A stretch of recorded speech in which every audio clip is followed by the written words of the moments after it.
জয় শ্রী গণেশ। দ্রৌপদীর পঞ্চপুত্রের অকাল মৃত্যুর কারণ কি? ত্রেতাযুগে হরিশ্চন্দ্র নামে এক পরম ধার্মিক রাজা ছিলেন। তিনি যেমন সুপুরুষ তেমনি ছিলেন কীর্তিমান।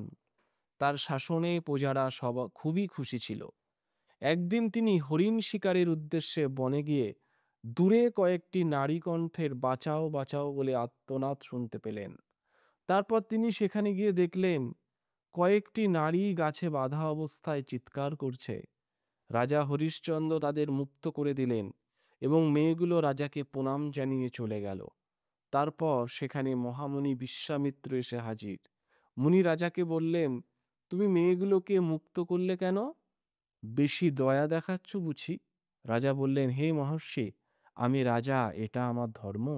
আমাকে ক্ষমা করুন, আমি নিজের ধর্ম ছাড়তে পারি না। একজন ধার্মিক রাজার কাজই হলো ধর্মানুসারে দান করা, বিপন্নকে রক্ষা করা, আবার ধনুক নিয়ে যুদ্ধ ও দেশকে রক্ষা করা। রাজার কথা শুনে মুনি রেগে গিয়ে জিজ্ঞাসা করলেন, শীঘ্র বলো, কাকে দান করতে হয়, কাকে রক্ষা করতে হয়, আর কার সঙ্গে বা যুদ্ধে করতে হয়?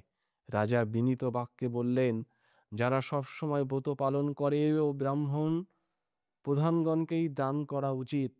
ভীত দুজনকেই রক্ষা করা দরকার, আর বিপক্ষের সঙ্গেই যুদ্ধ করা উচিত।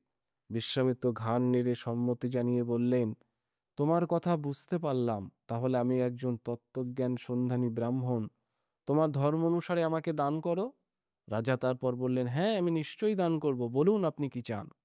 তখন বিশ্বামিত্র বললেন, হে রাজন, সমস্ত গ্রাম নগর প্রভৃতির সঙ্গে সমস্ত রাজ্য রাজত্ব, তুমি স্ত্রী পুত্র ছাড়া যা তোমার অধীন সবই আমাকে দান করো। রাজা খুশি মনেই বললেন, আমি আপনার অভিলষিত সমস্ত কিছুই দান করলাম। তারপর মুনি বললেন, তোমার শরীরে, তোমার স্ত্রী পুত্রের শরীরে যে সব অলংকার আছে, এগুলো তাহলে সবই তো আমার, ওগুলো খুলে দাও। তারপর রাজা তার স্ত্রী পুত্রের সমস্ত গহনা খুলে মুনিকে দিয়ে দিলেন। যে রানী কোনোদিনও রথ কিংবা যে কোনো যান ছাড়া কোথাও যেতেন না, সে রানী আজ খালি পায়ে পথ হাঁটবেন কেমন করে? চলতে পারছেন না রানী। রাজা তার হাত ধরে টানছেন, বহু কষ্টে চলেছেন রানী, কিন্তু তাড়াতাড়ি যেতে পারছেন না। তখন বিশ্বামিত্র এগিয়ে এসে একটি দণ্ড দ্বারা রানীর কোমল অঙ্গে আঘাত করছেন। লোকজন ও রাজা হরিশ্চন্দ্র দেখছেন মুনির এমন অমানসিক ব্যবহার, তথাপি মুখে কোনো প্রতিবাদ করতে পারলেন না। কেবল চোখের জল ফেলতে ফেলতে পত্নী ও বালক পুত্রকে টানতে টানতে চলেছেন রাজা। মুনির এরূপ জঘন্য মনুষ্যত্বহীন ব্যবহার পাঁচজন বিশ্বদেব সহ্য করতে পারলেন না। বললেন, এই পাপাত্মা মুনিকে এ দুনিয়া থেকে এখনই বিদায় করে দেয়া দরকার।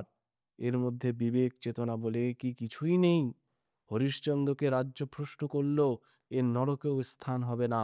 পাঁচজন বিশ্বদেবের মুখে এ কথা শুনে বিশ্বামিত্র ভীষণ রেগে গিয়ে শাপ দিলেন, তোরা পাঁচজনেই মনুষ্যজনিতে জন্ম নিবি, তারপর যুবক বয়সে বিবাহের আগে একসাথেই অকস্মাৎ প্রাণ ত্যাগ করবি। মুনির শাপ শুনে বিশ্বদেবগণ দুঃখিত হয়ে কাঁদতে কাঁদতে তার চরণে পতিত হয়ে ক্ষমা ভিক্ষে করতে লাগলেন। তখন মুনি বললেন, আমার মুখের ভাষা অন্যথা হবে না, এ ব্যাপারে আমার কোনো কিছু করার নেই। সেই অভিশপ্ত বিশ্বদেবগণ দ্রৌপদীর গর্ভে পঞ্চপাণ্ডবে পুত্ররূপে অবতীর্ণ হয়েছিলেন, আর কুরু পাণ্ডবের যুদ্ধের শেষ লগ্নে দ্রোণাচার্যের পুত্র অশ্বত্থামার হাতে ঘুমন্ত অবস্থায় বিনাশপ্রাপ্ত হয়। দ্রৌপদীর পঞ্চপুত্রের পূর্বজন্মের এই অভিশাপের জন্যই অকাল মৃত্যু হয়েছিল।